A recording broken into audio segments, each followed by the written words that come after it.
Every year around this time, the Salvation Army works to serve families through their Angel Tree program.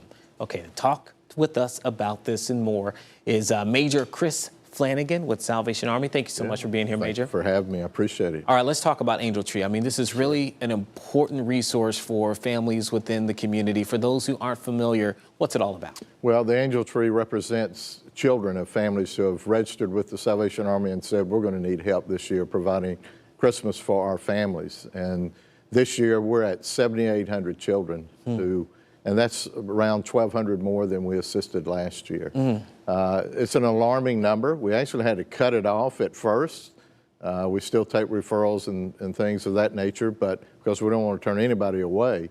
But it took us back to see how many families were coming for our help, for our assistance, and then to see the number of children that we were receiving. And that's just in our immediate area. But we're in a blessed community. Already at this point, through last night, out of 7,800, over 7,000, of course, with our partnership. Wow. 7,000 have been taken and sponsored.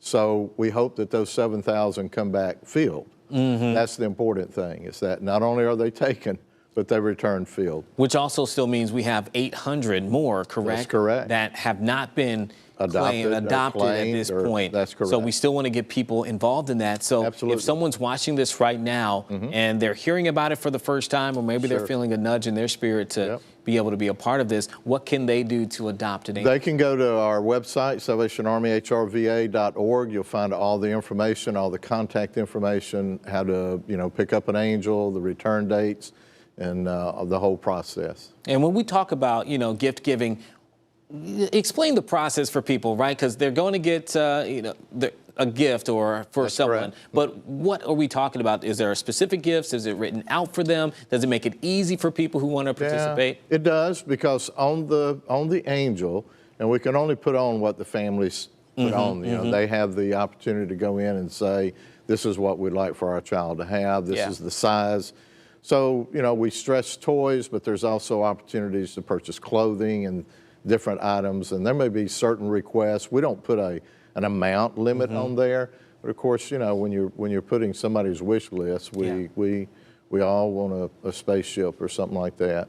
But And as we close this out, I always love to ask this, if you've been able to talk to any of the families who have received, and any story that has stood out to you that you would share to others. The stories that have impacted us are actually the stories that we've seen featured on WVEC. I think about the one that is a veteran and her children, that is just incredible. And then to see the family that was here when they saw Santa and they saw the toys, and the first word that came out of the little child's mouth was, wow, so pretty. Those are touching, because these are people in our community that are taking advantage of the resources and partnerships that are available to improve their lives, and that's key. And we certainly love telling those stories and what you all are doing and what the community is doing. So you heard it, for those who have picked up one, to turn them back in, but we still have about 800 more Angel Trees to be adopted. That's so correct. Thank you so much for being here, Major, and we'll be right back.